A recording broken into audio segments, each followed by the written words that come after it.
Sejam muito bem-vindos a mais um podcast Viver Melhor, e hoje nós temos um convidado especial, assim como todos os outros.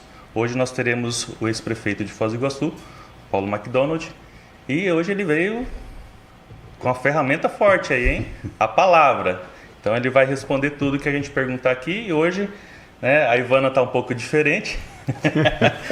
Hoje, infelizmente, por motivo de saúde, a Ivana não pôde estar presente no nosso podcast, mas hoje nós temos nosso saudoso professor Emerson Fulgêncio. Seja bem-vindo. Agradeço muito, Ivana. Você sabe que eu não estou preparado e não quero estar preparado para estar no seu lugar, mas é uma honra estar nesse podcast e eu acredito que vai ser um podcast muito importante para o projeto do podcast Viver Melhor. E recebendo a ilustre presença do Paulo McDonald, vamos fazer o melhor no Viver Melhor. E você, Paulo, seja muito bem-vindo e espero que você fique à vontade aí para ter esse bate-papo com a gente. Já fiquei impressionado com a estrutura, com o maquinário, com o pessoal, com as instalações. Eu não conhecia, então de parabéns. Muito obrigado.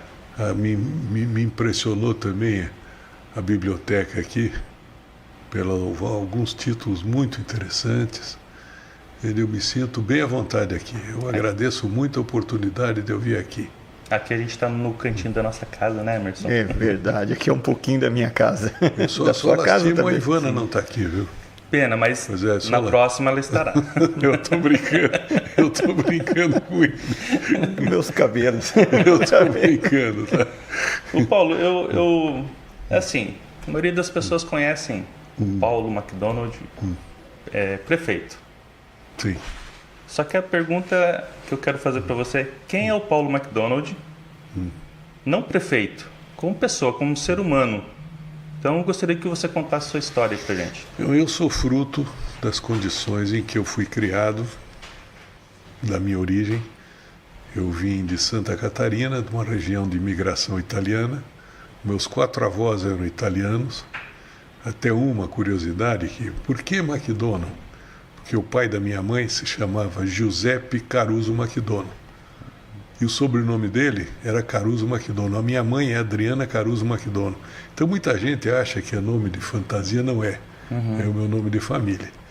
E eu até os 5 anos vivi em Uruçanga, uma cidade pequena, de, como eu disse, imigração italiana. Meu avô fez uma fábrica de vinho. E quando eu estava com 5 anos, o meu pai achou que as condições de educação em Uruçanga não eram as adequadas para a família dele. Migrou para Curitiba. Eu vim para Curitiba com 5, saí de lá com 25. Eu fiz grupo escolar Júlia Vanderlei, que até uma curiosidade, com 8, 9 anos eu fui orador do grupo. E todo sábado tinha uma formatura, os pais iam, as crianças faziam apresentações e a gente declamava. E eu aprendi a declamar com 8, 9 anos. Daí, com 11 anos, fui para o Colégio Militar de Curitiba, fiquei lá até os 18. E nesse colégio militar, eu fui presidente da Sociedade Literária, presidente do Grêmio Estudantil, fui membro da equipe de natação. Durante 5 anos, eu estive sempre entre os 3 melhores da minha turma, sem nenhuma falta, nenhum atraso. Você sabe o que é isso para um adolescente, uma fase difícil. Sim. Saí dali, fiz 2 vestibulares. Fiz de Ciências Sociais, na Universidade Federal do Paraná, na Faculdade de Filosofia, Ciências e Letras. Tinha 11 cursos, um era Ciências Sociais. Depois fiz Engenharia, também na Federal do Paraná. Eu cursava Engenharia de manhã e Ciências Sociais de tarde. Parece muito, né? Mas eu gostava muito. Nessa faculdade de filosofia, fui presidente do Centro de Estudos de Ciências Sociais, fui presidente do Diretório Acadêmico Rocha Pombo do Paraná, que congregava os 11 cursos. Na engenharia, eu fui representante da engenharia no Conselho Universitário da Universidade Federal do Paraná, que é bastante... Também já fui... vinha se preparando, já. Fui representante do Paraná na UNE, em 68, a organização do Congresso Nacional da UNE, União Nacional dos Estudantes. O estudante hoje nem conhece muito mais isso, né? Fui presidente ainda, eu estava no 2º ano de engenharia. Fui presidente desses diretórios e tal, e fiz terminei a sociologia, ciências sociais, terminei a engenharia. Eu vim para Foz, peguei um mapa do Paraná, estava escolhendo um lugar para abrir uma firma de engenharia. Eu era engenheiro. E chegou o Clóvis Manuel Pena, que foi presidente do diretório de veterinária quando eu era da filosofia, meu amigo. O que você está fazendo, Paulo? Foi jantar lá em casa, era véspera de 7 de setembro dos feriados. Clóvis, estou escolhendo um lugar para botar uma firma de engenharia. Você conhece Foz? Não. Vamos para lá? Eu estou saindo hoje às 11 horas. Clóvis, é lá no ponto, muito longe, cara. Eu quero mais perto.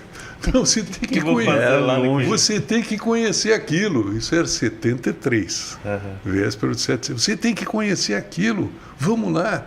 Você não conhece as cataratas? Eu digo, não. Mas como é que você não conhece as cataratas? Você tem que ir lá. Avisei a Tuti, estou comprando passagem, estou indo lá para Foz do Iguaçu. Só vem. E vim. E vim. E cheguei aqui, cara, aconteceu um troço interessante. Me encantou a cidade. Fui para a Argentina, tinha que atravessar de balsa. O Paraguai estava começando o comércio. Cidade tinha Avenida Brasil asfaltada, o resto... A ponte tinha sido inaugurada uns 5, 6 anos antes.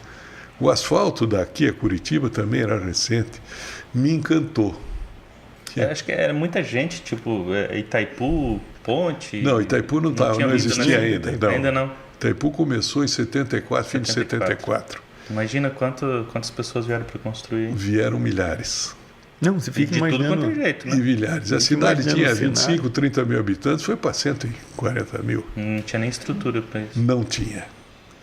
E eu com a firma de engenharia, até aconteceu uma coisa interessante. Pegou fogo no Hotel Foz do Iguaçu. Segundo andar destruído. E o dono era Serra Almeida, o meu pai trabalhava lá. E o vice-presidente, o Henrique, sabia que eu estava aqui, veio aqui, Paulo, você está com a firma de engenharia toda? Não tinha engenheiro, eu fui o terceiro engenheiro de Foz. Isso você estava com quantos anos? Estava com 24 para 25. 25 anos. Tinha 3 engenheiros, o doutor Tadeu Gardulinski, que foi veterano da Segunda Guerra Mundial, tinha o Francisco Buba e tinha eu. Depois chegou o Enéas, que foi meu colega de turma. Nós éramos os únicos engenheiros e comecei a viver a vida de empreiteiro, de construtor. E aí o que eu fui conhecer realmente, o que eu idealizava, que eu achava que tudo que é empresário era explorador, que o dono da empresa explorava os peão e não sei o quê, e eu, de repente, eu tinha que trabalhar com aquilo. Aí você conheceu o que realmente era ser empresário. Aí eu vi como é que era. Daí eu vi o seguinte, tem gente boa e tem gente ruim. Aliás, em tudo que é lugar na vida. Sim. Tinha funcionário bom, funcionário ruim.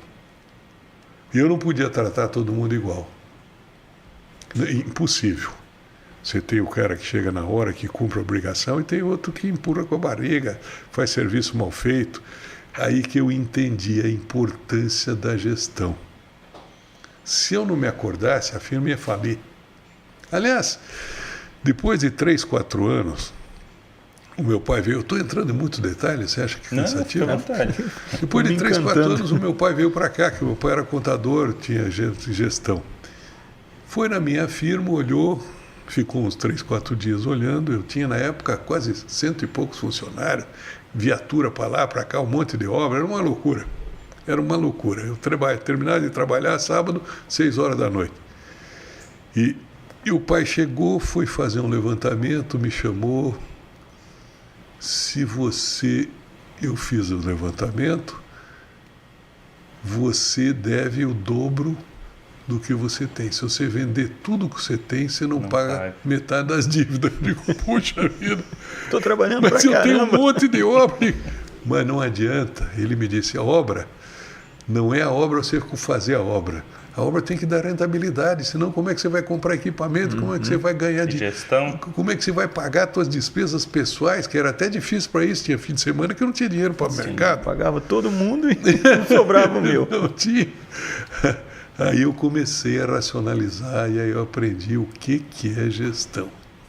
E Paulo, não querendo te cortar, mas assim, Aí você teve essa construção, eu vejo ele que ele já foi se preparando desde que era criança, né? Sim. Veio participando na adolescência Sim. também. E quando é que foi o start, assim, para você candidato a alguma coisa? Bom, eu fui presidente de Grêmio, fui presidente de diretório estudantil, E você almejava isso? Não. E quando eu cheguei aqui, eu fui trabalhar na engenharia. Eu tinha que trabalhar duro. Eu começava às 6, 7 horas da manhã e naquele tempo não tinha essas máquinas. Sabe como é que eu fazia orçamento com a Facite? Você multiplicar por 132, você batia 2, mudava a casa para 3 voltinhas e mudava a casa para 1. Eu passava trabalho do dia inteiro, hein? Passava uma noite para fazer um orçamento. Para um cálculo, por exemplo, de um prédio, era uma loucura. Era uma loucura. E eu não tinha experiência, porque o meu tempo de estudante eu não fiz estágio. E a gente não tinha o acesso que nós temos hoje, porque se você tem alguma dúvida, eu pego o Google, você vai lá e vai pesquisar, ver como tem. E eu ia perguntar para quem? Para as dúvidas de engenharia. E aí, olha só uma curiosidade. Inventei de ser o precursor na cidade. Você me provocou, vou te contar uma. Peguei um supermercado Maringá dos amigos, e lá tinha para fazer na frente uma estrutura para suportar os transformadores. Eu nunca tinha feito uma laje. E tinha que calcular a laje, porque não tinha para quem recorrer. Eu calculei os pilares, calculei a laje, e foi o meu primeiro cálculo na vida. Calculei e daí fiquei em dúvida, será que eu errei alguma conta?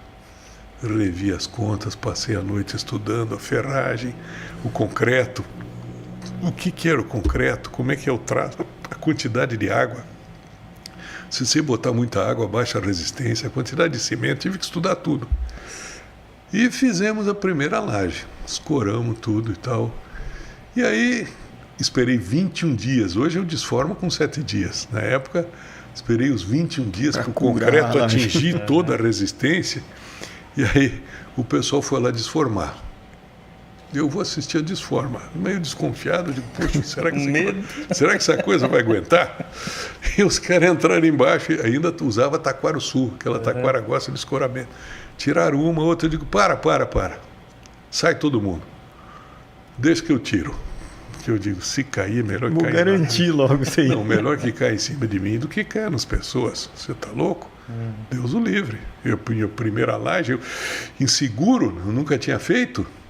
Aí comecei a tirar os escoramentos, as escoras. Aí parei e pensei, puxa vida, esses troços me matar. Eu tenho 25 anos, o que o meu pai vai pensar de mim? Na minha primeira obra como engenheiro, eu morro por burrice, por fazer errado. Eu disse, fulano, me traz uma corda. Você acredita que eu fiz isso? Amarrava uma corda na escória e eu de fora puxava. Se o engenheiro está assim, o que não vai acontecer depois? Aí o pessoal em volta dando risada. Vocês vão contar isso para os seus netos, seus vagabundos. Está lá até hoje, vai para quase 50 anos. E a laje está lá. Tá igualzinha, a mais resistente. Igualzinha. Ouvi falar que é a laje mais grossa de Foz do Iguaçu.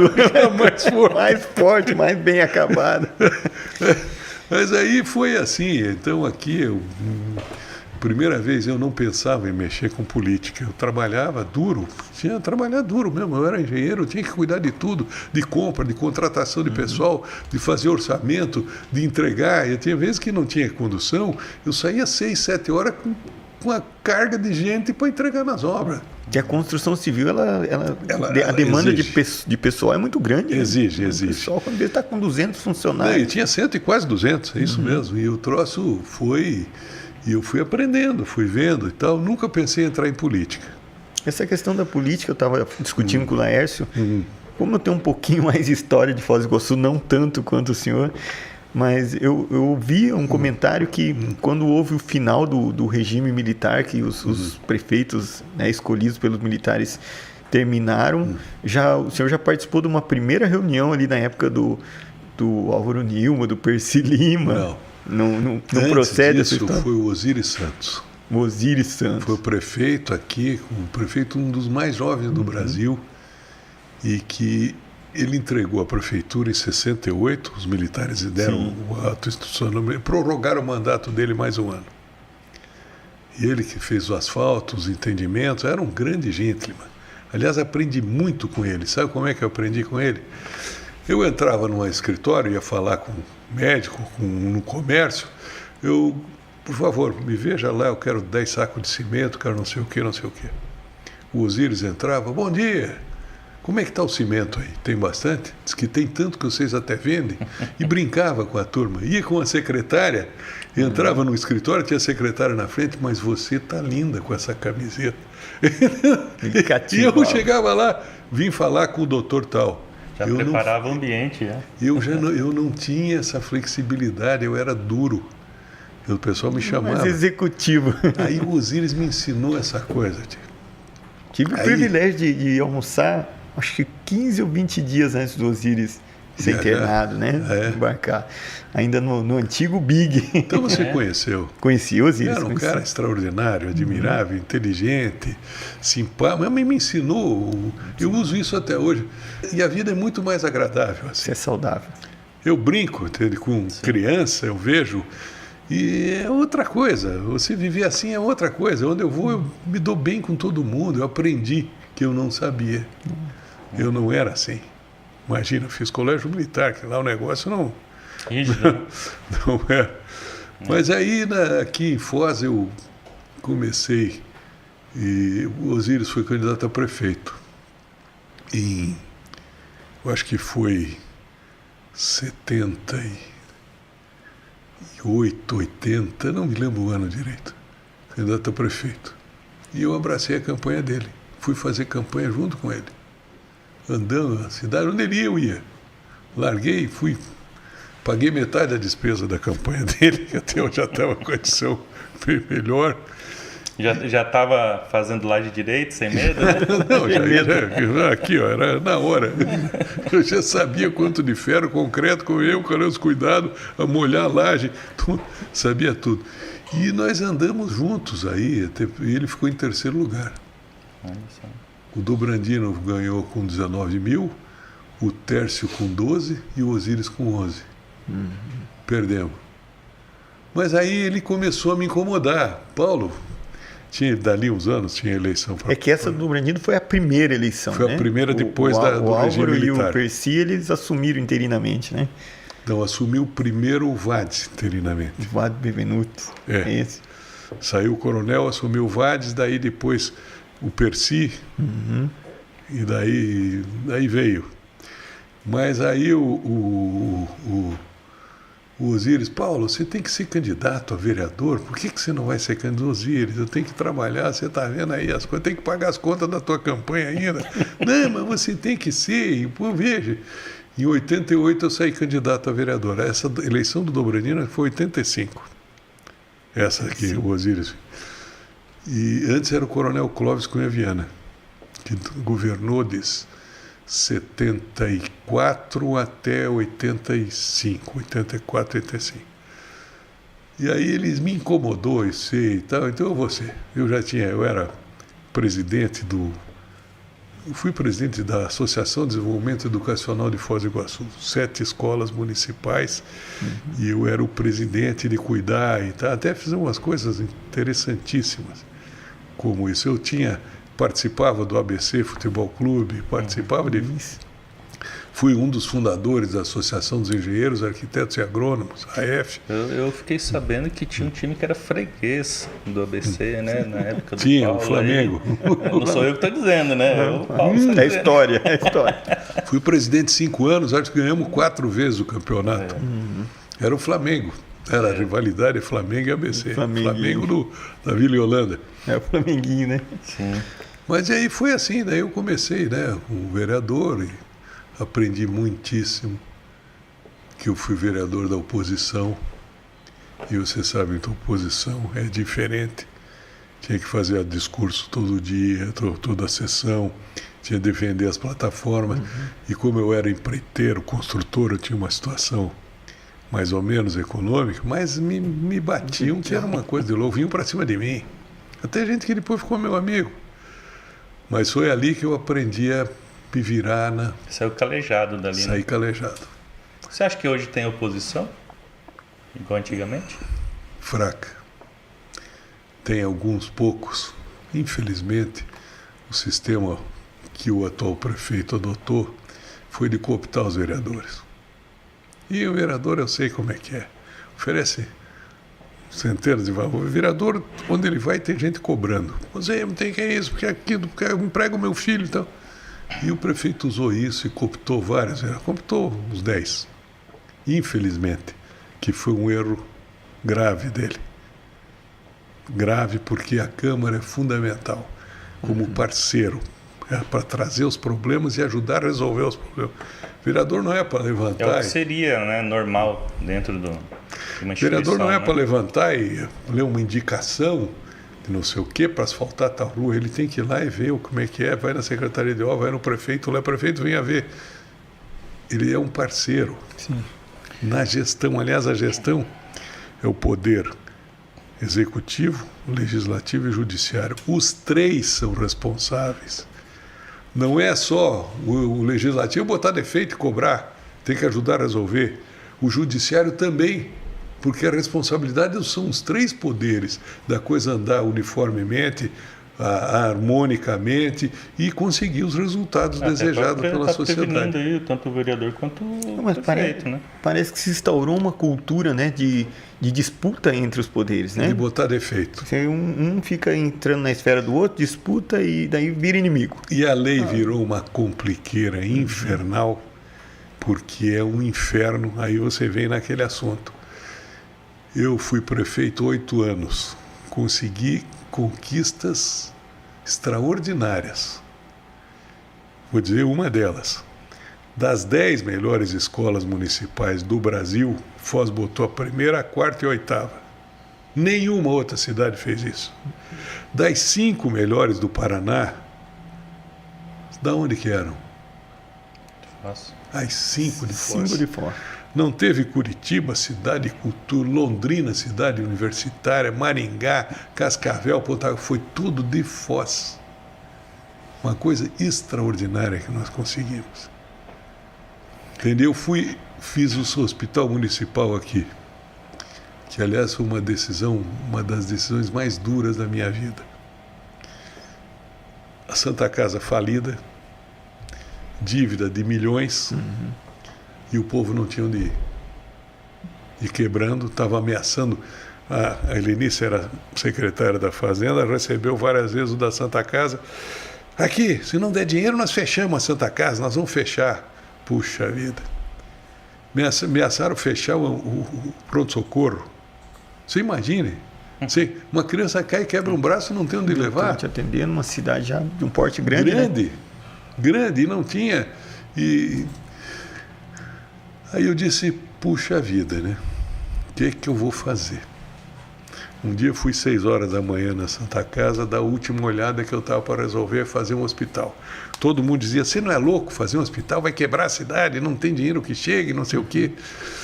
E eu fui lá na Santa Casa e vi. Eu já estava aguentando no dinheiro, né? As condições sub-humanas. Não tinha estrutura para ser um hospital. Estava péssimo. E eles, coitado, os caras que tocavam, o pessoal que tocava, não tinha dinheiro. Era um poço sem fundo, uma coisa que não tinha jeito. E aí eu resolvi fazer o hospital. Foi depois de ver e olhar e ver aquilo tudo.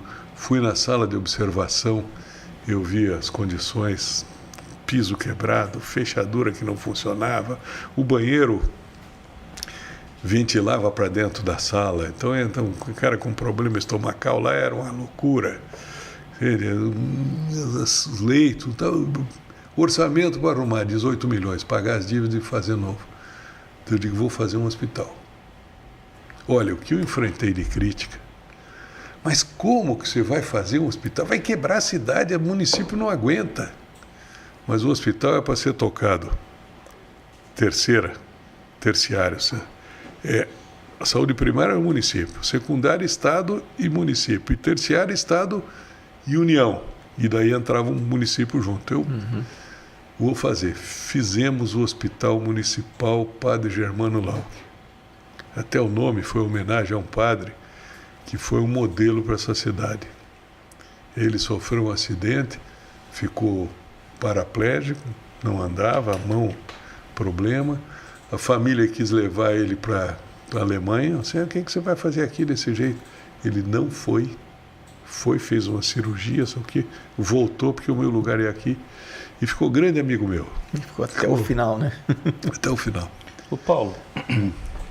Passamos por todas as perguntas já, agora falta aprofundar. Agora vamos aprofundar um pouquinho. Porque, na verdade, essa pergunta, desculpa interferir, analisando essa primeira pergunta... Você queria saber quem sou eu, como é que eu cheguei até aqui, né? Exatamente. Ela constrói um histórico que dá para virar livro depois. Eu vou falar com seus assessores aí. Eu estou pensando, eu vivi algumas situações de livro mesmo, que dá para escrever. Eu acredito essa do Legionário lá, ninguém acredita. Dá para lembrar do livro do Laércio. Não é do Laércio, é do Laércio, é um outro que foi entrevistado. Porque tem uma trajetória, tem uma linha do tempo que justifica muito o que o Paulo pode ser e será e almeja ser como o próximo prefeito de Foz. Então, acredito que tem uma coisa que a gente pode agora entrar nas perguntas. Se for, né? Se for, né? E aí que entra nessa pergunta que eu quero fazer para você. Exatamente. Faz a pergunta, Laércio. Se você vencer a eleição, você assume ou não assume? Desta vez. Porque bom, assim... deixa eu te contar. E só para complementar, não ficou um ar de desperdício essa última eleição onde que você venceu, mas você não assumiu. Daí você teve que... Aí a cidade teve que fazer uma outra eleição para decidir quem é o prefeito. Sim. E aí lá vai um monte de dinheiro público para poder fazer uma nova eleição. Existiam duas causas que eles alegaram para me declarar improbidade, que usaram como argumento para anular uma eleição. Veja, a eleição legítima que eu ganhei legitimamente, votaram 127 mil pessoas, eu fiz 60 e pouco mil votos. Mas olha só o que aconteceu. Na época, o motivo eram dois. Primeiro, o Ziraldo. Sim. Segundo, eu assinei uma homologação de um convênio com o Ministério do Turismo de R$200 mil, que era o terceiro Festival do Humor, que era propriedade do Ziraldo, ele que criou, ele que inventou e que divulgou a cidade no mundo, porque eram chargistas do mundo inteiro participando, mais de 500 charges. Então era o terceiro. E veio, olha, o Ministério do Turismo vai ajudar a financiar. Quando eu assinei o convênio. Aí contestaram por que o Ziraldo, como é que o Ziraldo recebe um dinheiro desse sem licitação, sem não sei o quê? Como é que vai tirar? O cara fez, era dono do nome. O primeiro, o segundo, o terceiro. Ele era dono do nome. Como é que eu vou tirar dele? Você não tinha como registrar a patente. E eu não podia ter dado para ele sem licitação. Mas que licitação? Era o terceiro festival e ele era o dono da marca. Tanto que ele foi condenado a 2 anos de reclusão, que pegou dinheiro. Veja o absurdo da coisa. E eu também, porque assinei o convênio com o Ministério do Turismo. Isso foi um. Agora, a tragédia.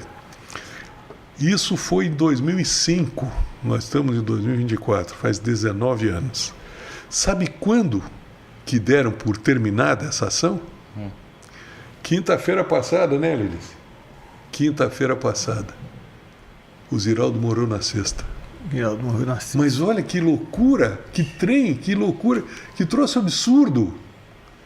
Agora você acha que você tem uma causa dessa, que você não fez nada. Você vai, não vou ser candidato porque minha eleição vai ser anulada? Pelo amor de Deus, Até porque você acreditava que você ia assumir. Mas com toda certeza. E outro assunto. Tinha o meu secretário do planejamento, que era advogado, foi vereador, foi prefeito e era secretário do planejamento. Manda um ofício para o departamento de compras pedindo para contratar uma pessoa, uma empresa, alguém, para acompanhar os projetos em Brasília. Aí o departamento de compras, quando ele falou até o valor, 5 mil por mês, dava 60 mil. A lei, agora mudou, graças a Deus. A lei dizia que menos de 80 mil pode ser feito carta convite. Mais de 80 mil, licitação. Deu menos de 80, o departamento de compra fez carta convite. E contratou essa senhora, essa Regina, essa microempresa, que captou 192 milhões e 800 mil comprovado de projeto, porque ela entendia disso e ficava fim de semana, ligava, porque o Brasil tem 5.570 municípios. Todos vão lá para o Ministério da Educação, para a Saúde, para a Habitação pedir dinheiro. Então tem um procedimento lá. Você tem um processo, você manda um projeto, a engenharia passa na engenharia. Se tiver estava perdendo porque não buscava. Não tinha. Se o projeto tiver alguma divergência, ele volta. Nós perdemos de dinheiro esses anos depois que saímos da prefeitura, por falta de projeto, por falta de acompanhar, por falta de... O Brasil já tem cultura de perder inscrição de vestibular, né? De perder dia de Enem. Já tem essa cultura. E aí... E essa senhora fizeram essa carta convite, ela ganhou, terminou o ano, ela disse, impossível, veio o disse, não tem tanto processo em andamento lá, ela tem que continuar. Vem um parecer da Procuradoria, que eu não sou advogado, sou engenheiro civil, dizendo que tinha que prorrogar, porque está dentro da lei e tal, podia prorrogar. Assinei a prorrogação, daí foi para 120. Aí alegaram que eu fraudei a licitação, que eu devia ter sido feita a licitação lá e não podia ter aumentado sem entender o absurdo da coisa. E a mulher trabalhando, conseguindo 192 milhões. Aí vou para a eleição. Esse assunto ainda não estava resolvido. Eles recorreram porque chegou na hora do julgamento, o relator prepara o estudo e apresenta para os outros. Ele chegou e disse, olha, o prefeito aqui pagava esta senhora como funcionária e como terceirizada, que ela tinha sido funcionária antes, como terceirizada. Isso configura enriquecimento ilícito, prejuízo erário e dolo. Botou em votação, ainda assim consegui 3 votos. Por um voto eu perdi. Aqueles advogados espetaculares, entende? Pagos por esse que era meu vice. E perdi por um voto. Daí curiosidade. Eu com os direitos, me cassaram os direitos políticos. Veja uma curiosidade. A situação, me tiraram os direitos em cima dessa coisa. Foi para julgamento. Questão de uns 3 meses, né? Julgaram de novo o advogado. O advogado comprovou que eu nunca paguei 2 vezes a mulher. Pegou os recibos de tudo, pegou o pagamento da prefeitura e comprovou que nunca paguei 2 vezes. E ela contratou conseguiu captar 192.800 mil. Aí eles, em cima disso, anularam essa do Ziraldo que tinha e essa foi anulada.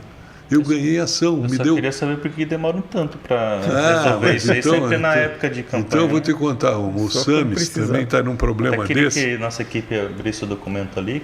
Viu? Quero te fazer uma pergunta sobre esse documento. Só para você saber, o Sames, que é o pré-candidato também, tem uma ação de 20 anos. E agora que estamos julgando. Olha, se eu tivesse feito uma coisa tão errada assim em 2007, que é esse caso da Regina, ou 2005 do Ziraldo, em 1, 2 anos tinha que me punir, tirar, me expulsa da prefeitura. Agora leva 18, 15 anos para dizer que... Nós temos esse documento. Isso aqui é o seguinte. O que significa esse documento para você? Significa que eu estou pronto para votar, ser votado e exercer o mandato que eu merecer por ganhar uma eleição. Isso aqui, a data dele está 29/6 do dia 12 de abril. Você tem como tirar com data de agora? Sim. Tem como entrar no site do Entra tribunal, no TSE, né? Põe o meu nome. Está aqui o nome da minha mãe, Adriana Carlos Jogando, meu pai, Tito Olivier Guise, carta emitida 21/35, kit com a Justiça Eleitoral na presente data. Eu quero voltar a ser prefeito, vou arrumar essa cidade. Se você me perguntar, eu gostei que antes de começarmos você disse, você vai arrumar a saúde como? Exatamente. Você vai. Pergunte como é que eu vou arrumar os buracos na estrada. Pergunte. Como é que eu vou, o hospital, como é que vai funcionar? Pergunta o que você quiser da cidade, eu tenho uma equipe, sozinho. Mas antes de eu fazer essas perguntas aí, eu tenho bastante pergunta ainda. Eu queria que você respondesse qual foi o sentimento quando você não pôde assumir. Olha, O que aconteceu com o Paulo devolver a ali? taça. Olha, Sabe, porque assim, veja bem, quem era você naquele momento? eu era um engenheiro na cidade, nunca vivi da política, vivi do meu trabalho, paguei as minhas campanhas, pouquíssima contribuição de amigos, eu vendi propriedades que hoje eu não tenho dinheiro para comprar, para pagar minha campanha, para não dever para ninguém, para não dever para um lixo que diz, olha, nós devemos agora, temos que fazer. Inclusive... Não ficar amarrado, né? Não ficar amarrado. Por favor. Então eu vou te contar uma só para você ter noção das coisas. Eu assumi a prefeitura. Um déficit geral, quebrado, escola, creche, tinha tudo para fazer. E eu disse, tem dois caminhos. Ou você vai pedir dinheiro para governo do estado, governo federal, ou você vai procurar onde é que está vazando o dinheiro, você cuidar, recuperar o dinheiro e arrumar isso. E eu vi o lixo, a conta era 1.800.000 mês. Digo, puxa vida. E eu já sabia de umas conversas e tal, que isso estava muito além. Chamei a empresa antes de tomar posse e disse, olha, eu não vou ter dinheiro para pagar vocês. Vocês vão ter que baixar esse valor. Quanto o senhor quer? 900.000, a metade. Não, mas prefeito, impossível, como é que nós vamos fazer? Vocês é que sabem, eu não tenho dinheiro para pagar e eu não vou deixar a cidade sem lixo, eu ponho o caminhão, eu viro, eu compro, alugo, mas eu não tenho dinheiro para isso, se virem. Sabe para quanto foi o lixo? 1 milhão por mês. 1 milhão. Então esses 800.000 por mês de economia, isso é atualizado 6 horas hoje, de dia 17 de 4. 6 e 1. Puta, que bacana, né? Dia 17 de 4. 6 e 1 de 17 de 4. Então, tá entendendo, né? Isso é importante porque eu acredito que quem vai assistir ou está assistindo esse podcast não precisa, né, ficar com essa dúvida de que a gente está com conversa fiada. Mas deixa eu contar do lixo. Aí baixei 800.000 mês no ano.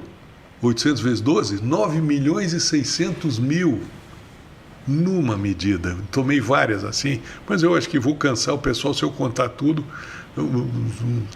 Conta em banco, carro alugado, um monte. Mexemos em tudo. Tinha vazamento por tudo. Mas só ali eu economizei 9.600.000. Vezes 8 anos, quase 80 milhões. Numa medida. Você está entendendo o que é gestão? Eu podia dizer, mas não tenho dinheiro, como é que eu vou fazer? A prefeitura está quebrada. E tem a maioria dos políticos que nunca administraram nada, eles fazem isso, eles vão cheios de boa intenção, porque eu arrumo a saúde, mas chega na hora de ver do vamos ver, não sabe fazer, não sabe procurar, não sabe onde apertar, não tem conhecimento, não tem estrutura e não tem coragem. Esta que eu quero, aliás, um dos motivos de eu ser candidato a prefeito, eu quero preparar o povo de Foz do Iguaçu para nunca mais ser enganado, que já foi enganado várias vezes. Nas 3 últimas eleições foi enganado.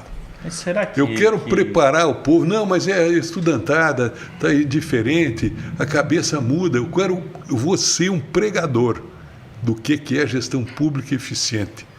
Eu não aceito, por exemplo, me dói saber que você tem, o médico pede uma ressonância magnética. Uma fila enorme aí. Não, para alguém que está na UTI do Hospital Germano Lauck e que tem que tirar a pessoa em coma, trazer uma ambulância, pegar a equipe, botar dentro da ambulância, levar no Costa Cavalcante. Chega lá, descarrega, a pessoa está em coma, faz a ressonância, põe na ambulância de novo, traz de volta e tinha equipamento de ressonância magnética e raio-x encaixotado há 3 anos no fundo do hospital, estragando. Você aceita isso? Você acha? E quem que fiscaliza isso? Quem que fiscaliza isso? A prefeitura deveria fiscalizar, mas cadê? Mas você entende que isso aí não tem cabimento? Eu não aceito. A pessoa está com uma dor do estômago terrível, leva 90 dias para conseguir uma consulta com o especialista. O especialista pede os exames, a pessoa sai fazendo os exames, se não tem... e aí precisa fazer uma cirurgia. Vai para a fila, Está em número 600 na frente dele. Você está entendendo? 600 Eu não é aceito pouco, né, que o cara chegue em casa, o trabalhador chegue em casa de noite, o filho está com febre, ou a mulher com dor abdominal, tem que arrumar carro para levar até a UPA, chega lá na UPA, fica 5, 6 horas sem atender. Você entende? E até isso que você falou, a dona Sara Serafina, minha mãe, aí você pergunta da minha mãe, por que demora tanto o atendimento no posto de saúde? Chega às 6 horas da manhã lá, 7 horas, e aí tem que esperar até depois do meio-dia para ser atendida, quando é atendido. Então eu vou te contar uma. Nós vamos longe, né? Eu quero que você me cobre. Como é que você resolve isso? Vou dizer no posto de saúde. Primeiro, o que eu fiz. Eu ia às 5 horas da manhã no posto, tinha aquela fila. Por que tem fila? Não, porque aqui o médico só atende 12. Porque a ordem, ou 16, pela Organização Mundial de Saúde, pelo Ministério da Saúde, cada médico só pode atender 3 ou 4 consultas por hora. E se o cara chegar mais tarde, não é. E tinha consulta daquela... 3, 4 consultas por hora e um monte de gente. Tem consulta daquela que o idoso, para renovar aquele uso de contínuo para pressão alta, ele olhava, seu Laércio, o senhor está dormindo bem? Está comendo bem? Tem alguma coisa, tontura, não sei o quê? Não. Então, está aqui, ó. Para renovar, pode comprar o seu remédio. Exame admissional? Você está entendendo isso? Aí, o que nós fizemos? Negativo. O médico vai cumprir horário. Todo mundo que chegar vai ser atendido. Rapaz, acabou aquela fila da madrugada. Era uma loucura. Eu ia lá, mas como que pode? Eu lembro disso. Você lembra disso? Você saía de casa 4 horas da manhã para ir na fila, que chegava lá já tinha um monte de fila. Não, essa ideia de saúde você pública é madrugada. Viu né? como ficou depois? Meu Deus. Depois o cara ia na hora que chegar às 10 horas, 11 horas, chegar às 4 horas, era atendido. E o médico, aí você vai dizer, faltava médico? Faltava. Então veja só uma curiosidade. Assim, até para deixar claro, Paulo, isso é uma coisa que o problema não é com o profissional que está lá trabalhando. Não. É a gestão, né? É a gestão. É O profissional lá está sozinho, fazendo trabalho de casa. Às vezes não tem, falta remédio básico. Todo mundo. E muitas vezes nem remédio tem lá. E daí deixa eu te contar uma curiosidade. E tinha essa falta de médico. O ministro da Saúde era o Alexandre Padilha, que hoje é ministro de Relações Institucionais do governo Lula. E eu, das 100 maiores municípios do Brasil, fizeram a Frente Nacional de Prefeitos. E a Frente Nacional de Prefeitos tinha presidente, vice-presidente de educação, vice-presidente de saúde, vice-presidente de segurança. Eu, engenheiro civil, imagine só, qual é a vice-presidência que me deram? De saúde. E eu reuni a prefeitaiada, o problema era a falta de médico. Praticamente em todos os lugares. Cheguei para o ministro participou dessas reuniões nossas da Frente Nacional de Prefeitos, aliás, é muito atencioso, extremamente. Ministro, quero lhe pedir licença, eu vou trazer médico de Argentina para atender o meu povo. Mas, Paulo, isso é contra a lei, o Conselho Regional de Medicina. Prefeito, o ministro, eu preciso de médico. Não tem jeito, como é que eu faço? E na Argentina tem, são ótimas escolas, profissionais, e outra, eles vão ganhar aqui o dobro do que ganham lá. Que na época, o câmbio, aquela coisa. Imagina hoje. Mas Imagina eu não... hoje, né? Aí eu não posso fazer isso, Paulo, que tem que ter lei. Ministro, vamos fazer um laboratório em Foz. Ele não fez o laboratório, mas criaram mais médicos. Eu recebi a maior comenda da Frente Nacional de Prefeitos, que é só prefeitos. Não é a associação do município, vai o secretário disso, daquilo, era só os prefeitos. A melhor condecoração, até saiu no jornalzinho deles, que foi dali que saiu mais médicos. E numa reunião, e aí o ministro, você vê o ministro, hein? Tem que dar um jeito. Do Paulo tá ali. Tem que dar um jeito. Como é que nós vamos fazer? Vamos abrir para fora, mas como? Fizeram lei, fizeram tudo. Tipo. E aí veio. Então, hoje a gente, inclusive, percebe que as faculdades do exterior estão usando os hospitais do Brasil para as residências médicas, né?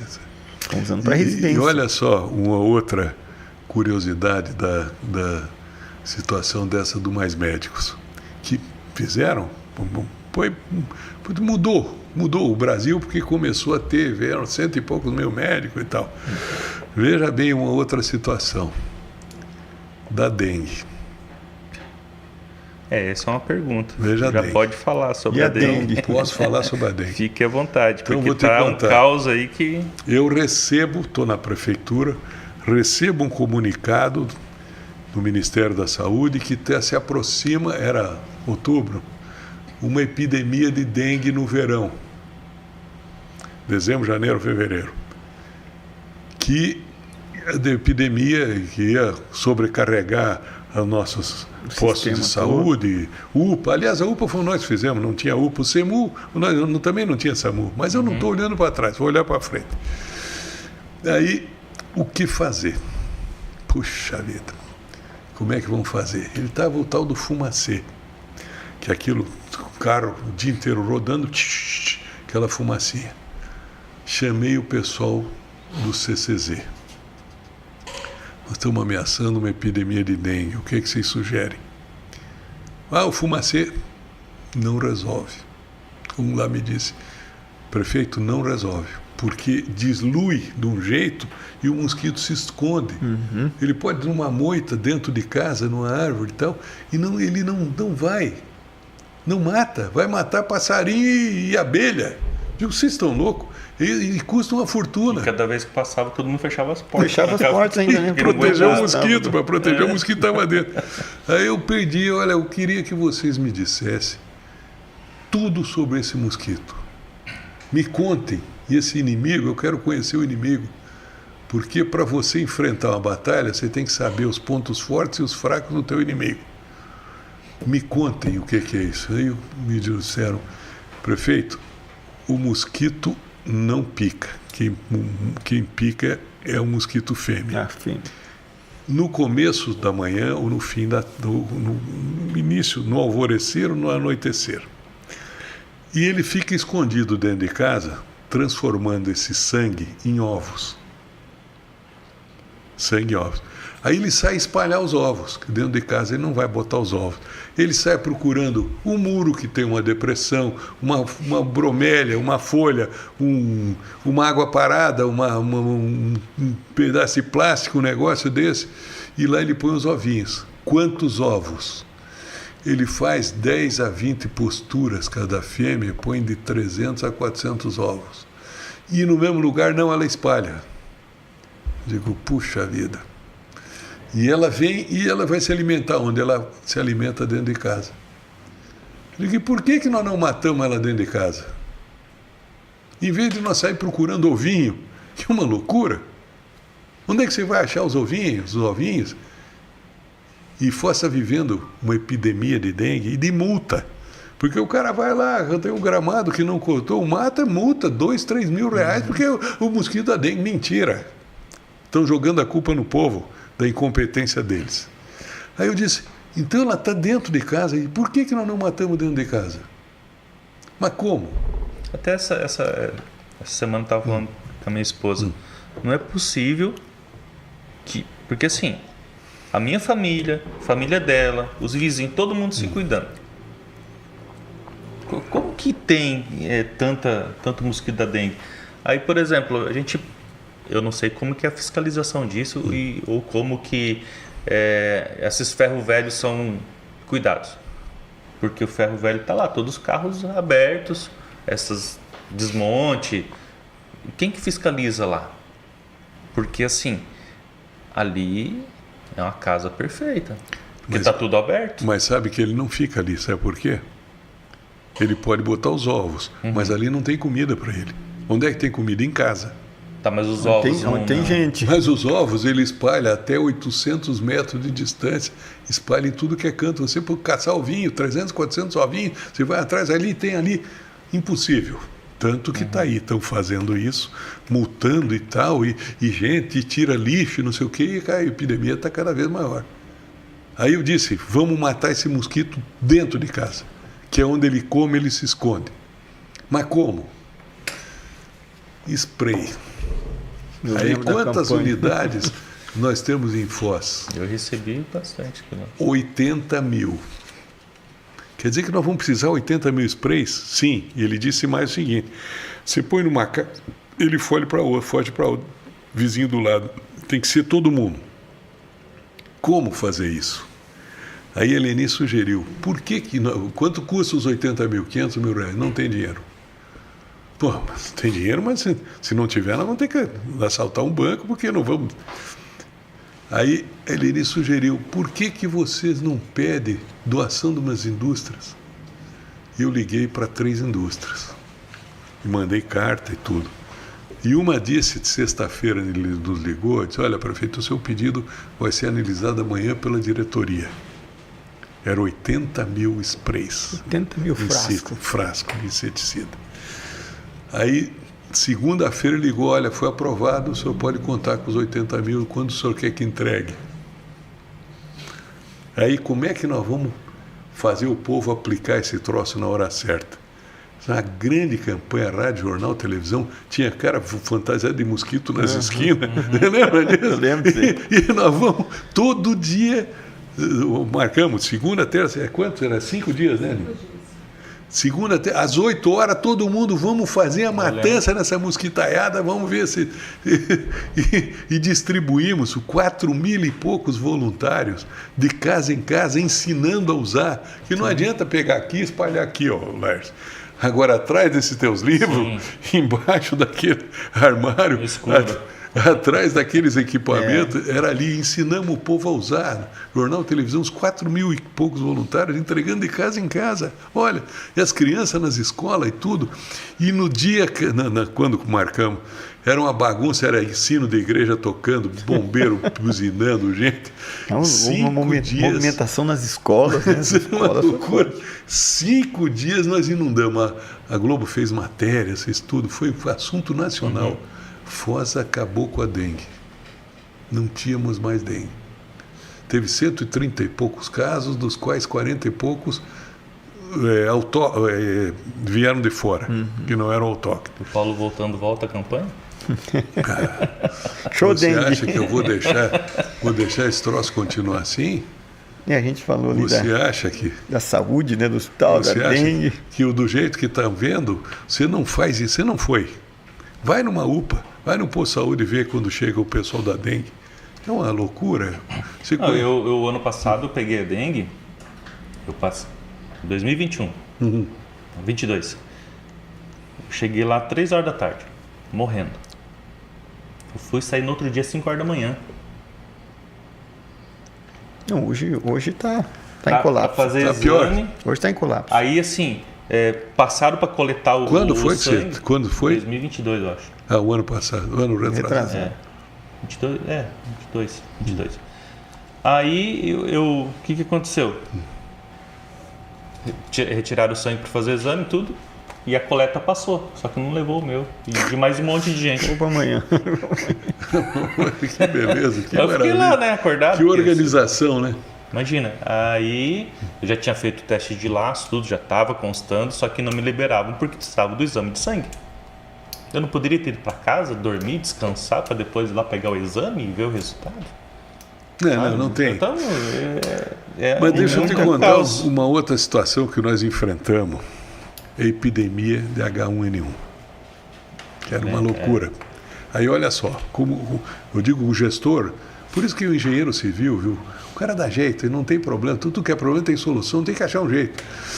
E os caras, você chegava lá com suspeita de H1N1, eles tiravam o teu sangue e mandavam por Lactec em Curitiba, levava 10 dias para ver o resultado.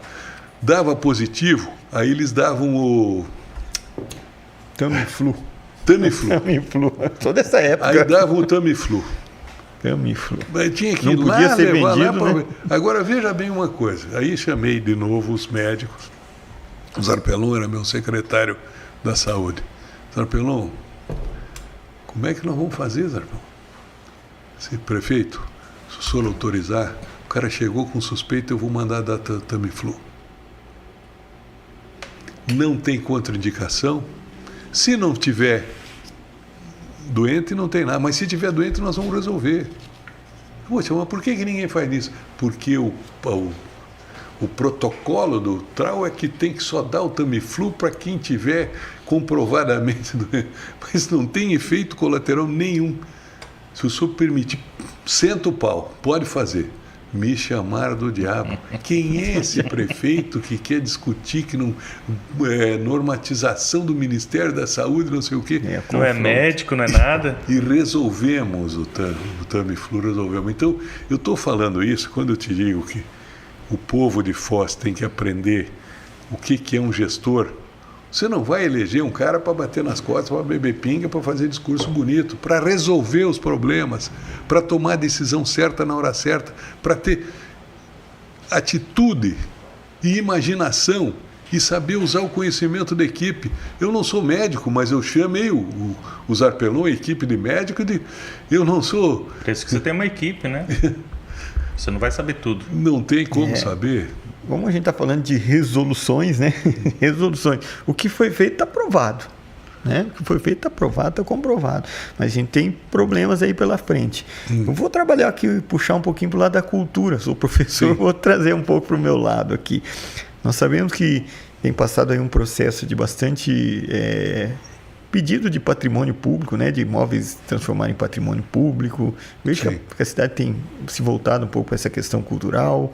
Nós temos a questão da Fundação Cultural, o senhor já citou a ideia da possibilidade de música nas escolas e tudo mais, teatro em Foz do Iguaçu, né? Vamos entrar nesse assunto um pouco. E a Fartal, cadê a nossa Fartal do passado, né? Essa festa tão gloriosa que já atraiu pessoas de outros municípios. A gente vê que parece que no momento a ideia é levar as pessoas daqui para outras festas e não valorizar a nossa festa. Tem um projeto para isso tudo? E complementando o que ele está falando, aquele nosso elefante branco lá, Centro de Convenções. Centro de Convenções. Pode ser utilizado, né? Pois lá foram gastos dezenas de milhões. O resultado para a cidade é quase nada. Existe esse, não, vamos fazer ao bairro, você vem, vamos construir um teatro, gasta milhões. E o uso disso. Eu prefiro, primeira etapa, transformar cada escola num centro cultural. Porque a criança, tendo oportunidade de ver, primeiro esporte direto, natação, basquete, vôlei, futebol de salão, futebol, vai aprender xadrez, vai aprender, por exemplo, meu tempo de criança, menino, sábado, ia no grupo escolar e declamação das crianças apresentarem. Declamação. Por que não agora fazer isso aqui? Transformar. Aliás, nós fizemos as Olimpíadas do Saber, do Esporte e das Artes. Foi ideia da Tuti. Nós fizemos, foi assim, um evento, participavam 8, 10 mil crianças, que tinha 20 e poucas modalidades, e cada modalidade, 7 anos, 8 anos por idade, por primeiro ano, segundo ano, tal e coisa, e medalha para tudo, e eu via as crianças se esforçarem para se superar. Porque imagine se não tivesse corrida de automóvel. Você acha que estavam desenvolvendo motores, tecnologia, sistema? Imagina pneu. Se não tivesse Olimpíada, ia ter o cara correndo, saltando a altura. Não. Mas a nossa Olimpíada era do saber, do esporte e das artes. Tudo tem que ter uma provocação, né? Sem interromper. Eu sei decor os poemas que eu já declamei na minha vida desde há 7 anos, 6 anos. Eu lembro de uma besteira, às vezes a gente está numa conversa de amigo, eu falo assim, jogaram uma pedra d'água de pesada foi o fundo e os peixinhos logo gritaram, viva Dom Pedro II. Cara, que é isso? Que é isso? Que é isso, né? As crianças de hoje sabem. Uma criança que declama um poema. A criança que declama um poema. A estrutura da escola... O Brizola dizia, a escola é o centro da comunidade. Antes era igreja. Você ia ver, tudo era igreja. O centro agora é o hospital escola, saudável. É ali que transfere o conhecimento, prepara para a vida. E onde a comunidade vai. Então, o que nós pensamos em fazer? O que nós vamos propor para a cidade? Se a cidade aceitar cada escola ser um clube de bairro, que vai ter o cinema. O cinema, eu fiz um monte de cinema. O que é o cinema? Um projetor, mas tem que ter um monitor para o filme. E agora, se o mocinho, em vez de reagir, se ele sair chorando, se esconder, o que vocês acham que vai acontecer? fazer interpretar. Exato. Sim. Aliás, o Domênico De Masi veio aqui e queria ensinar nossas crianças a ler filme, a fazer filme. Veio ele e aquele fotógrafo da... Como?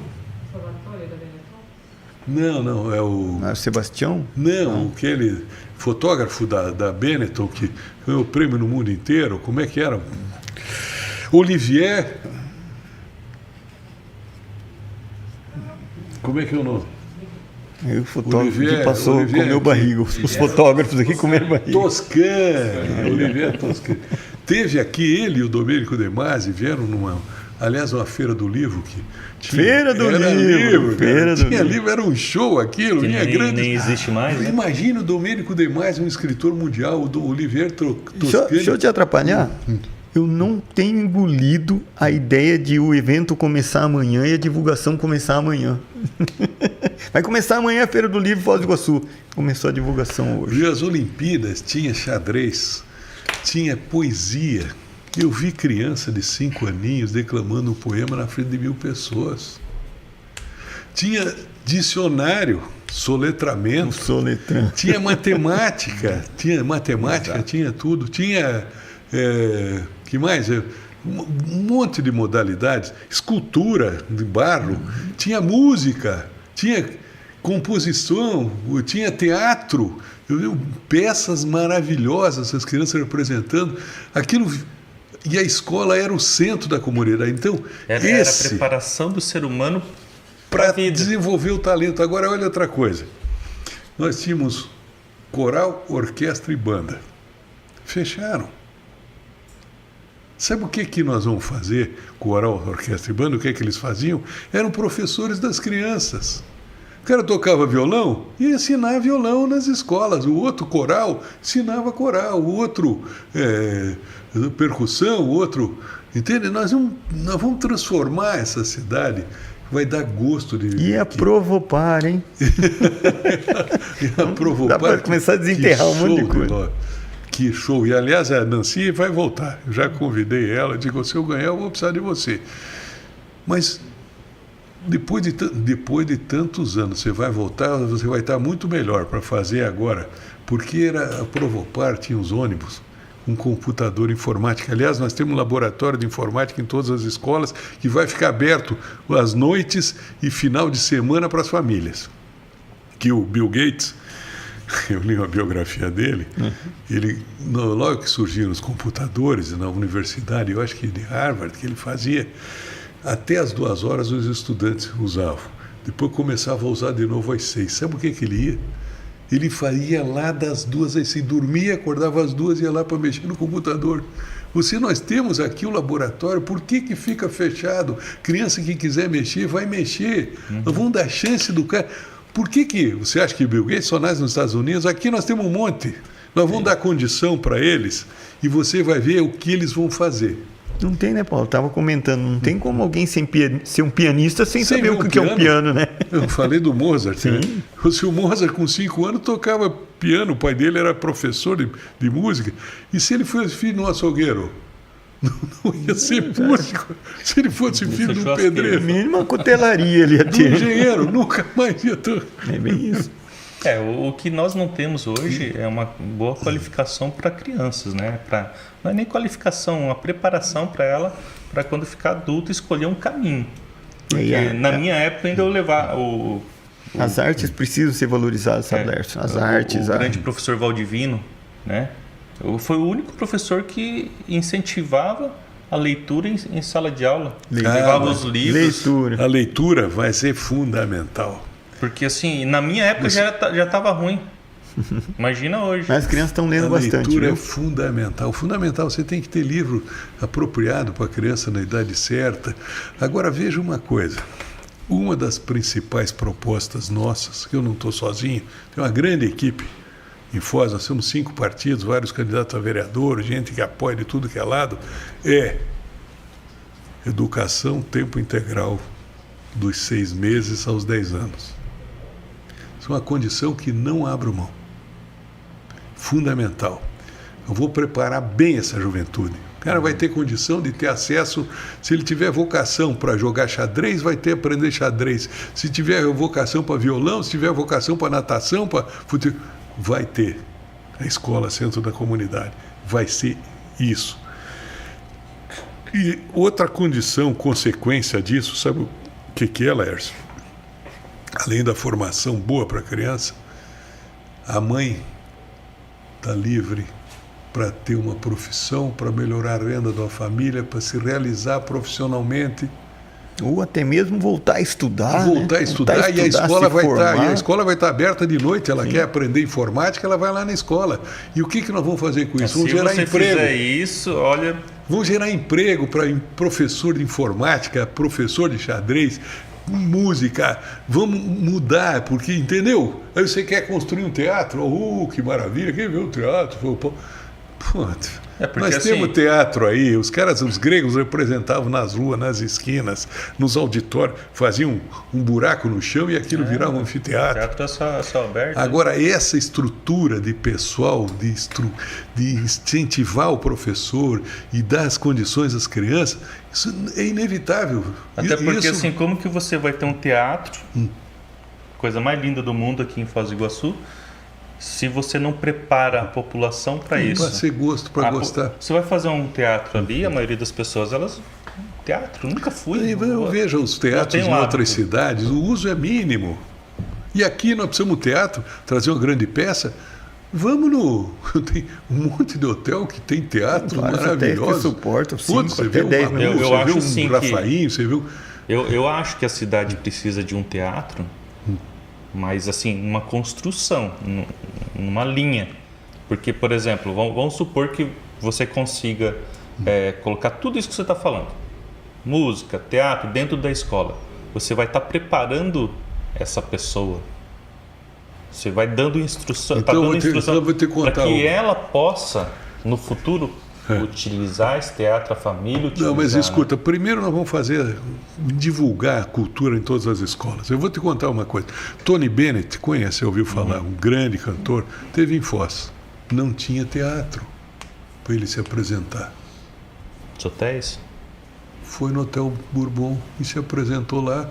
Maravilha, espetacular. A estrutura todos os hotéis têm. Espetáculo. Lima Duarte, grande artista. Chegou aqui, sabe o que ele queria ver? Até nós temos filmado isso, né, Lenis? Os depoimentos dele. O que vocês estão fazendo para as crianças nas escolas? Rapaz, eu levei ele no Érico Veríssimo, ele ficou encantado de ver. Levei ele na creche 7 de setembro, lá no Morumbi.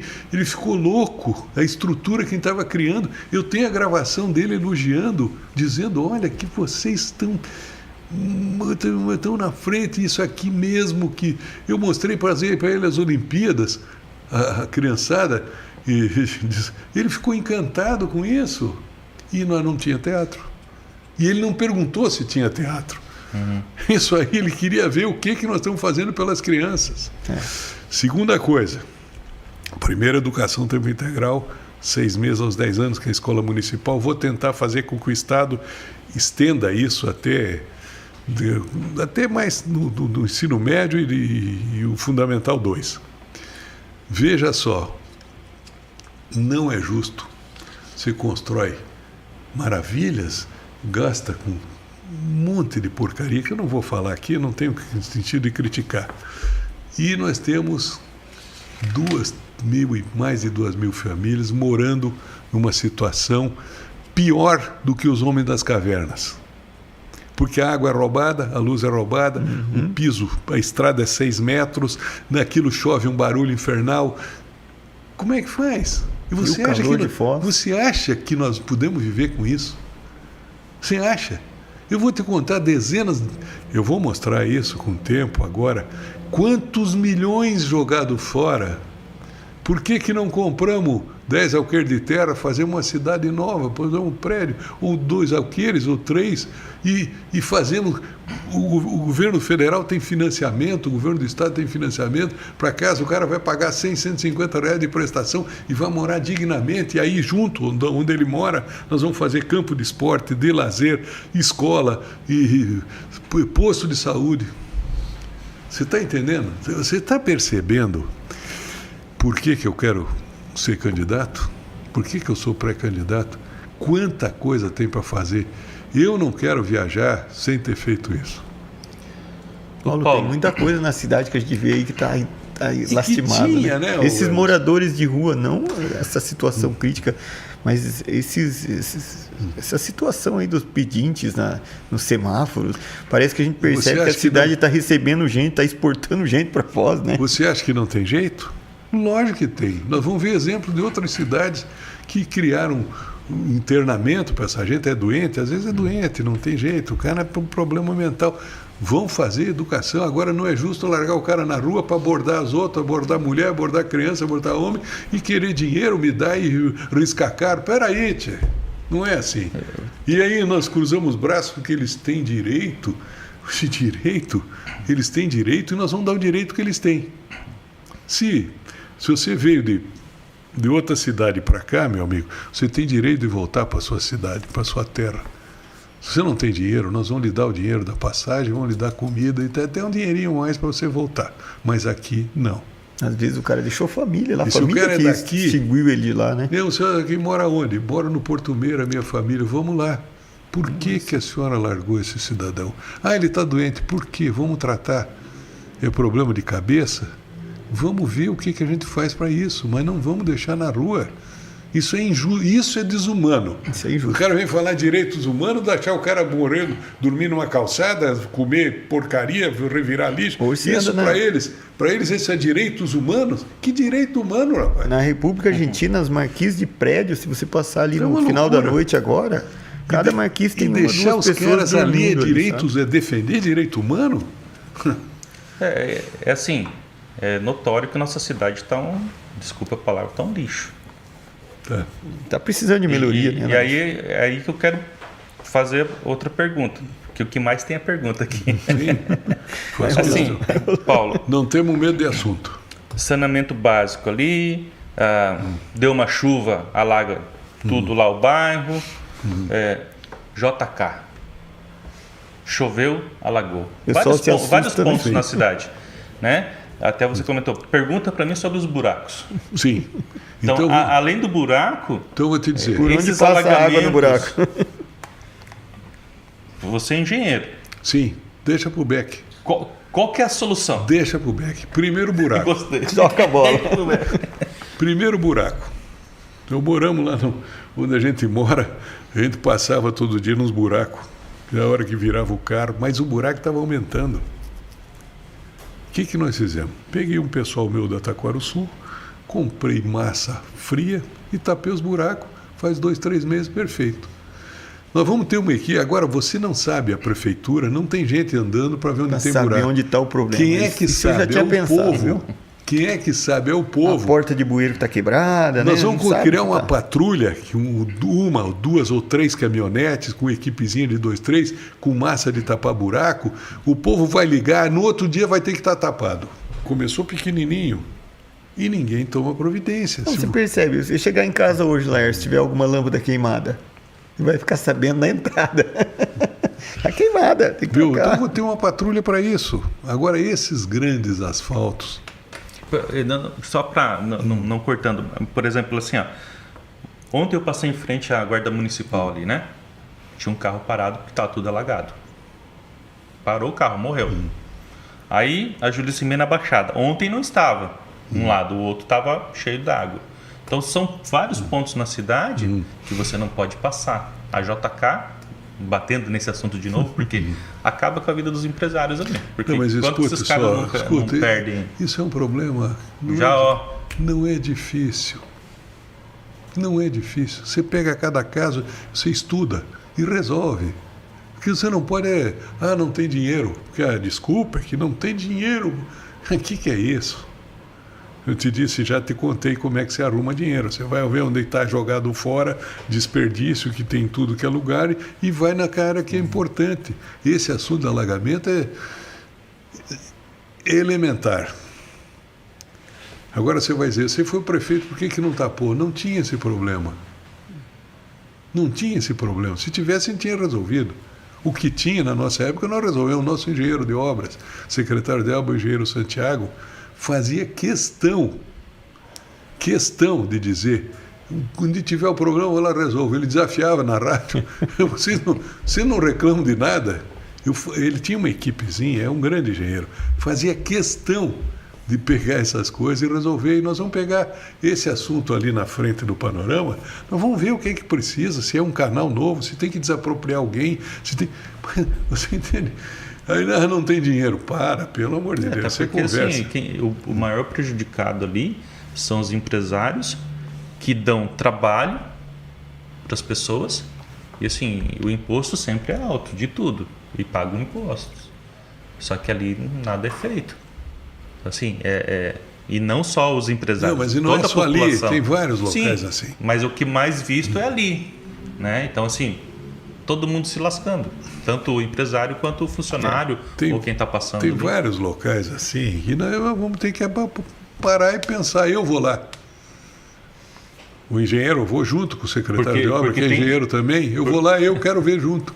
Porque várias situações a gente viu aí, candidatos a vereadores surfando, plantando bananeira nos buracos e sumiu e tudo. Ninguém fez e nada. Quando aparece é só para ir ali. Pois não, mas eles fazem isso, denunciam. E a gente vê os vereadores hoje ali na Câmara, tipo, os que faziam maior muvuca.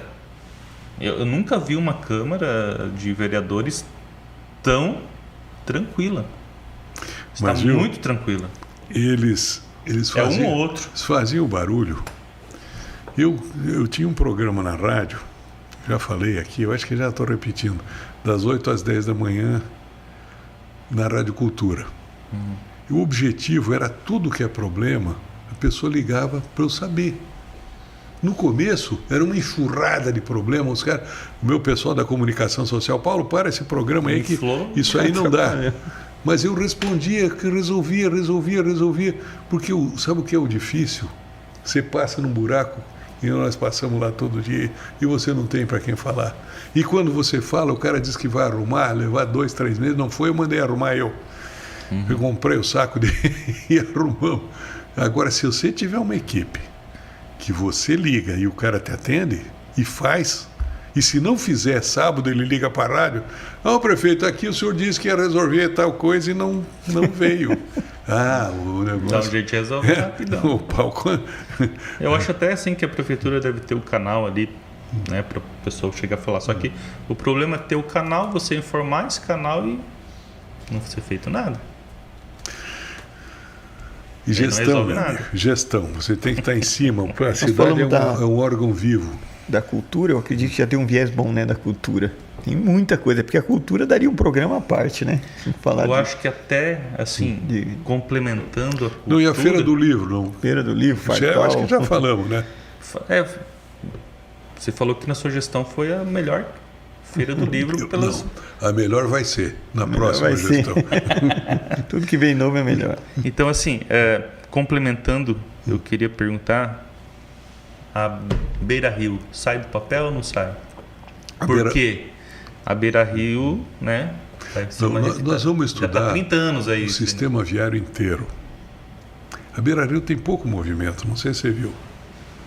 Agora, nós temos um congestionamento, quem vai para o Morumbi. Temos um congestionamento, quem vai lá para Três Lagoas. Tem um problema seríssimo daquele viaduto que gastaram 20 milhões e que dá fila de quilômetro, porque foi feito errado. E nós vamos dizer, mas por que você não fez? Eu tinha um projeto que você vem de Cascavel, você vê que tem uma baixada ali do lado. Você iria para aquela baixada e passava por baixo da BR e saía lá na frente com rampas apropriadas e tudo, menos de 5 milhões. E resolvi o problema, porque o cara vem e passa por baixo. Gastaram 20 e está lá aquela loucura. Então, porque Beira Rio talvez não seja prioridade. Então nós vamos ter que fazer primeiro, estudar o sistema. Por exemplo, nós temos que pegar o binário. O Beira Foz, na verdade, né? Jorge Schimmelfennig, Jorge Sanvas e Belamino de Mendonça, não. Como é a mim? Xavier da Silva? Não, é o outro do lado. Não, agora me faltou. Vamos fazer uns binários desses, nós temos que ligar a cidade, interligar, nós temos que ver para onde que ela vai expandir, que tipo de estrada que nós vamos precisar, porque do jeito que está, não dá. Tem que pensar, essa cidade vai crescer muito, Laércio. Vai crescer muito. Com certeza. O Paulo não tinha... A gente vê assim, até mesmo fora do crescimento, está se falando de uma revitalização da JK, né? Sim. Até nenhuma empresa aceitou o valor que ofereceram, foi isso? Eu não sei, eu não... Mas que ofereceram o valor na hora da abertura lá das licitações, não tinha empresa, nenhuma se inscreveu. E aí, como é que faz? Aí como é que faz? Não, como é que faz? Não fizeram, vão abrir uma nova como é que agora. você faz? Abriu, ninguém apareceu. Aí, o que você faz? Vamos marcar outra. Não, vai aumentar o preço. Você chama quem foi que fez o projeto. Vou discutir o projeto. Vou discutir o orçamento base. Por que isso é feito assim? Por que é assado? Quanto custa? Se eu chegar à conclusão que o preço é aquele, ou é menor, pode ser até menor se eu simplificar o projeto, eu vou fazer. Agora o cara fica, não, porque não apareceu ninguém. Para! Você acha que a empresa não quer ganhar dinheiro? Quer. E ela não quer. Mas aí ela vai ter que fazer serviço. Quem é que cuida do que a empresa faz? É quem contrata. Você vai contratar um cara para arrumar um banheiro na tua casa e ele vai dizer que tem que trocar todos os azulejos. Quando tem um vazamentinho na tua... Você está entendendo? Entendi. Aí você vai ver o projeto, o porquê que não... O que está acontecendo? Onde é que está? Qual é a receita que deram? Você não precisa ser professor, engenheiro, como eu sou. Você chama os engenheiros bons. Minha gente, eu quero uma análise desse projeto. O que nós temos que fazer diferente? Por que os preços não apareceu ninguém? Será que os preços estão muito baixos, estão muito altos? O que eu quero que me digam? Aí você vai... E isso vai ser com tudo, porque a terceirização, eu sei de coisas terceirizadas aí que eu acho um absurdo. Acho um absurdo. Você sabe que a rouparia do hospital municipal é lavada em Cascavel? Cascavel? Por quê? Porque agora é nossa vez, né? Por Eu quê? também gostaria de saber. Por quê? Não tem sentido nenhum. O levar para Cascavel, lençol, fronha, não sei o quê, lavar lá e trazer. Mas é um contrassenso. Se dividisse dentro dos hotéis aí já dava, né? E tem máquina de lavar no hotel. Quanto custa isso? Ou então você compra umas maquininhas, porque você vai gastar água e sabão, pelo amor de Deus, e 5, 6 pessoas. Você está entendendo? Entendi. Chega. O Paulo, uma coisa que eu quero Nós vamos na dizer... pergunta 5 ainda? Pergunta 5. Quanto tempo já deu? Já deu 2 horas quase, né? Já estamos acabando já. Eu acho que chega, ninguém vai ter paciência para assistir Vamos marcar isso. uma segunda Laércio, vez, deixa para a Laércio. segunda viagem. Vamos marcar uma segunda vez. Mas você não quer levar uma mudança de 100 sacos se o carro só cabe 50. Não, tá certo. Marca outra. Tá, Eu não sabia, deu 2 horas já. Então me diz uma coisa, qual que é a diferença do Paulo de antes para hoje? Eu devo ter lido uns 200, 300 livros a mais, talvez mais. Eu viajei muito, eu vi coisas incríveis, eu tive a oportunidade de pensar, de visitar outras cidades. E depois tem outra. Eu tenho 75 anos, vai ser a minha última eleição. Eu quero deixar um modelo para essa cidade que ela vai se orgulhar em termos de gestão pública para o Brasil. Essa é a minha ambição pessoal. Eu não preciso de outra que não seja essa. Eu quero deixar um modelo, uma demonstração de que é possível arrumar tudo. E outra coisa, eu acho que o problema não é de Foz, do mundo é gestão pública. Teve época que o problema era a geração de energia. O James Watt viu uma panela fervendo já, a tampa levantando, pegou aquela energia, fez a máquina a vapor. Teve problema que o Faraday pegou a eletricidade, o raio. O Benjamin Franklin viu o raio caindo, a eletricidade. Agora o problema do mundo não é mais a informática que está dominando, não é mais foguete, estão falando de descer em Marte, já descemos na Lua. O problema hoje, Laércio, é gestão pública. Se a gente conseguir resolver gestão pública, aqui em Foz vai servir de exemplo para o mundo. Porque o problema é gestão pública. O problema é dar uma boa formação para as crianças. dar uma boa educação, que eles se preparam, que eles tenham acesso a tudo que a humanidade produziu de conhecimento para eles escolherem o que é melhor para eles. O problema é deixar a mulher livre para se realizar profissionalmente. O problema é ter uma cidade que não tenha subhabitação, é ali que o crime procura para se sobreviver. O problema é ter uma saúde funcional, que a pessoa não sinta dor, não sofra por bobagem, por má gestão. Eu falei dos 3, depois não podemos falar de outros, mas esses são os 3 eixos principais, mais urgentes para mexer em Foz hoje. E trânsito, transporte coletivo, também tudo. Tem que mexer em tudo. Sim, sim. Olha, Paulo, eu quero agradecer por ter aceitado o convite. Tá? Que também quero agradecer o professor Emerson por estar junto hoje. Pô, você não sentiu falta da Ivana? Sentiu falta da Ivana aqui do lado. Todos os dias. É verdade. A próxima Ivana vai estar aqui, né? Bom. E espero que bem saudável, né? Que está com suspeita de Covid, então ela precisa estar repousando hoje mesmo. Então eu quero muito agradecer.